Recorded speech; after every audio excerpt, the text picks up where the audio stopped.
எங்கள் வீட்டுக்கு பக்கத்தில் இந்த காமாட்சி அம்மன் கோவில் இருக்குது. இந்த கோவிலில் இருக்க வேப்பமரம் பார்த்துட்டிங்கன்னா நல்லா பறந்து விரிஞ்சு இருக்கும். நான் சின்ன பிள்ளையா இருக்கையிலேருந்தே இந்த மரம் இவ்வளோ பெருசாக தான் இருக்குது. இங்கே தான் எங்களோட ரணாவை வந்து நான் வேடிக்கை பார்க்குறதுக்காக கூப்பிட்டு வந்தேன். அதாவது அவன் வீட்டில் இருக்கிறதுக்கு ஒரு மாதிரி அன்கம்ஃபர்டபுளாக ஃபீல் பண்ணானா. ஸோ அதனால் அவன் வீட்டுக்குள்ளாரே இருக்கான். ஸோ கொஞ்சம் வெளியில் கூப்பிட்டு போகலான்னு தோணுச்சு. அதனால தான் இங்கே கூப்பிட்டு வந்தேன். அவனும் நல்லா வேடிக்கை பார்த்துட்டு இருந்தான். இந்த இடத்துக்கு வந்தோடனே எனக்கு நிறையா விஷயங்கள் ஞாபகம் வந்துச்சு.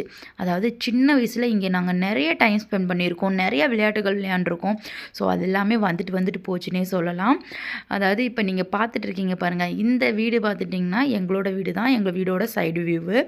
ஸோ எங்கள் அம்மாவும் வந்துட்டாங்க, நாங்கள் இங்கே இருக்கோன்ட்டு. நானும் என் அக்காவும் தான் ஃபஸ்ட்டு இங்கே வந்தோம் தம்பியை தூக்கிக்கிட்டு. ஸோ அப்புறம் எங்கள் அம்மாவும் வந்துட்டாங்க. எங்கள் அம்மாவுக்கு பின்னாடியே இவங்களும் சேர்ந்து வந்துட்டாங்க. நாங்கள் எங்கே இருக்கோமோ அங்கே தான் அவங்களும் இருப்பாங்க. அப்புறம் எங்கள் அண்ணா அவன் பாட்டுக்கு விளையாண்டுட்டு இருந்தான். நாங்களும் கொஞ்சம் நேரம் உட்காந்து நல்லா கதை பேசிட்டு அப்புறம் கொஞ்சம் நேரம் கழித்து வீட்டுக்கு கிளம்பிட்டோம். ஸோ இந்த வீடியோ பிடிச்சிருந்தா ஒரு லைக் போட்டு விடுங்க. தேங்க்ஸ் ஃபார் வாட்சிங்.